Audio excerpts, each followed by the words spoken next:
Social media ఓ అద్దెదారుడు post చేసిన సమస్య ప్రస్తుతం ఇంటర్నెట్‌లో విపరీతంగా వైరల్ అవుతుంది.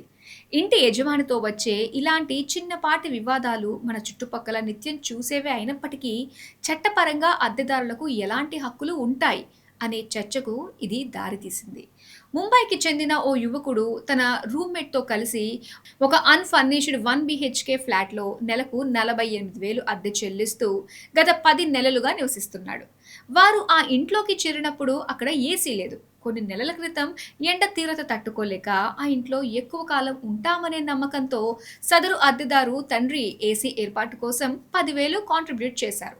మిగిలిన మొత్తాన్ని ఇంటి యజమాని భరించారు. అయితే లీజు గడువు ముగిసే సమయానికి ఇంటి యజమాని అద్దెను 48,000 నుంచి 55,000కు పెంచుతానని, ఒకవేళ అంతే అద్దె ఇవ్వడానికి అద్దెదారు సిద్ధంగా ఉన్నా సరే అగ్రీమెంట్ రెన్యువల్ చేయనని, ఇల్లు ఖాళీ చేయాలని స్పష్టం చేశాడు. దీంతో తీవ్ర నిరాశకు గురైన ఆ అద్దెదారుడు తాను ఏసీ కోసం పెట్టిన 10,000 తిరిగి వస్తాయా రావా అనే సందేహంతో పాటు మరికొన్ని ప్రశ్నలను సోషల్ మీడియా వేదికగా లేవనెత్తాడు. అద్దెదారుడు 4 ముఖ్యమైన ప్రశ్నల్ని అడిగారు. మరి అవేమిటో ఇప్పుడు చూద్దాం. అగ్రిమెంట్ నవీకరణ సమయంలో ఇంటి యజమాని అద్దెను 48,000 నుంచి 55,000కు పెంచవచ్చా? అద్దెదారు ఉండడానికి ఇష్టపడినా యజమాని అగ్రిమెంట్ రెన్యువల్ చేయనని చెప్పి ఖాళీ చేయించే హక్కు ఉందా? ఏసీ కొనుగోలు కోసం తాను ఇచ్చిన 10,000 మొత్తానికి గాను ఆ ఏసీపై తనకు ఏమైనా హక్కులు ఉంటాయా లేదా? పరిహారం లభిస్తుందా? ప్రస్తుతం తన వద్ద రిజిస్టర్డ్ అద్దె ఒప్పందం కాపీ లేకపోతే తన సెక్యూరిటీ డిపాజిట్ ను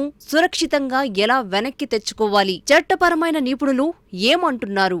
ఈ తరహా వివాదాలపై చట్టపరమైన నిపుణులు తమ అభిప్రాయాలను వెల్లడించారు. వారి ప్రకారం యజమాని అద్దెదారు సంబంధం అనేది పూర్తిగా ఒక ఒప్పందం మీద ఆధారపడి ఉంటుంది. రిజిస్టర్డ్ లీజ్ లేదా లీవ్ అండ్ లైసెన్స్ అగ్రిమెంట్లో అద్దె పెంపునకు సంబంధించిన నిబంధనలు ముందే రాసి ఉంటే దాని ప్రకారమే నడుచుకోవాలి.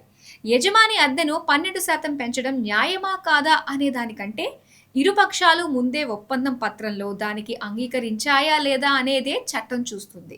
అలాగే ఒప్పందం ముగిసిన తర్వాత ఇల్లు ఖాళీ చేయమనడానికి యజమానికి పూర్తి హక్కులు ఉంటాయి. సాధారణంగా ప్రామాణిక అద్దె ఒప్పందాల్లో ఇంట్లోని ఫిట్టింగ్స్, మెయింటెనెన్స్ బాధ్యతలకు సంబంధించిన క్లాజులుంటాయి.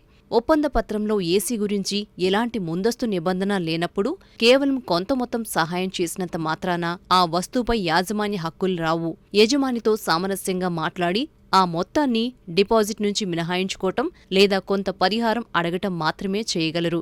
ఒకవేళ అగ్రిమెంట్ కాపీ అందుబాటులో లేకపోయినా అద్దెదారు క్రమం తప్పకుండా అద్దె చెల్లిస్తూ యజమాని దాన్ని స్వీకరిస్తున్నట్లయితే చట్టం దాన్ని డీమ్ టెనెన్సీగా గుర్తిస్తుంది. అయితే ఇలాంటి సందర్భాల్లో హక్కులను నిరూపించుకోవడం కొంచెం కష్టంతో కూడుకున్న పని. ఇలాంటి చిన్నపాటి వివాదాలను నేరుగా సోషల్ మీడియాకు లాగటం వల్ల సమస్య మరింత జటిలమవుతుంది తప్ప పరిష్కారం దొరకదు. యజమానితో సామరస్యపూర్వకంగా ఓపెన్ కమ్యూనికేషన్ ద్వారా మాట్లాడి డిపాజిట్ మరియు ఏసీ ఖర్చుల విషయాల్లో ఒక ప్రాక్టికల్ ముగింపునకు రావడం ఉత్తమ మార్గమని నిపుణులు సూచిస్తున్నారు.